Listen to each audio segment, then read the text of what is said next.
ఇవన్నీ చెప్పొచ్చాం, మనం బలంగా నిలబడతామని. అలాగే మేనిఫెస్టోలో, ఉమ్మడి మేనిఫెస్టోలో చాలా మాటలు ఇచ్చాం. వాటన్నిటినీ బాధ్యతగా ముందుకు తీసుకెళ్లాల్సిన అవసరం ఉంది. ఇలాంటి ఛాలెంజింగ్ టైమ్స్లో ఒక సుదీర్ఘమైన అనుభవం ఉన్న నాయకులు కావాలి. 4 దశాబ్దాల అనుభవం, అభివృద్ధి మీద అపారమైన అవగాహన, పెట్టుబడులను తెచ్చే సమర్థత, ప్రతిభ,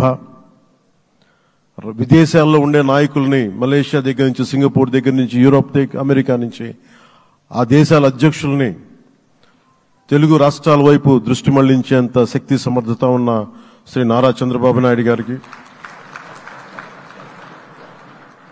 ఆయన నాయకత్వం చాలా అవసరం. ఆయన అనుభవం చాలా అవసరం. అలాంటి అపారమైన అనుభవం ఉన్న వ్యక్తిని, అనుభవం ఒకటే కాదు, ధైర్యశాలి. ఈ రోజుకి నాకు ఒకటే గుర్తుంటుంది. మన తాడేపల్లిగూడెం సభలో చెప్పాను, చాలా క్లేమోర్ మైన్స్ పేలిపోతే, జీప్ ఎగిరిపోయి కింద పడితే చొక్కా దులుపుకొని ఆయన మళ్లీ వచ్చి రాజకీయం చేసిన వ్యక్తి. ఈ రోజున సైబరాబాద్ ఉంది అంటే అది శ్రీ చంద్రబాబు నాయుడు గారి దార్శనికత. అలాంటి వ్యక్తి, ఆయన అనుభవం ఈ రోజున 2024 ఆంధ్రప్రదేశ్కి ఎన్డీఏ కూటమి తరపు నుంచి ముఖ్యమంత్రి అభ్యర్థిగా శ్రీ నారా చంద్రబాబు నాయుడు గారి పేరుని జనసేన పార్టీ పక్షాన నుంచి మేము బలపరుస్తున్నాం.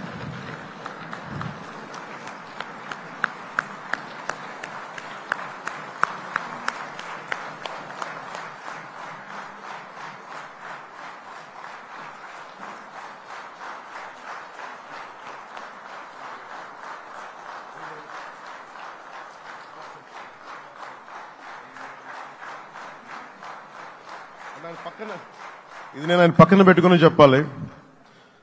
ఆయన నలిగిపోయారు. జైల్లో చూశాను ఆయన. పాపం భువనేశ్వర్ గారి బాధను చూశాను. నేను అనుకున్నాను, అమ్మ మీరు కన్నీళ్లు పెట్టకండి, మంచి రోజులు వస్తాయని చెప్పిన మంచి రోజులు వచ్చినాయి. వారికి మనస్ఫూర్తిగా వారికి నా హృదయపూర్వక శుభాకాంక్షలు. మీరు అద్భుతమైన పాలన ఇవ్వాలి అందరికీ మనస్ఫూర్తిగా మీకు నేను తెలియజేసుకున్నాను సార్. సో ఇప్పుడు శ్రీ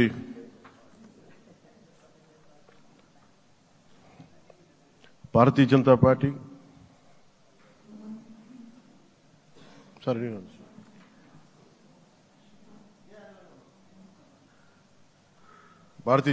అధ్యక్షురాలు శ్రీమతి దగ్గుపాటి పురంధేశ్వరి గారిని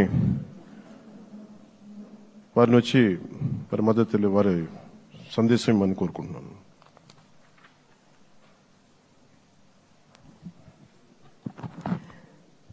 సభాయ నమః అంటూ సభాసదస్సుకు నమస్కరిస్తూ, సభాధ్యక్షులు సోదరులు అచ్చెన్నాయుడు గారికి, పెద్దలు నారా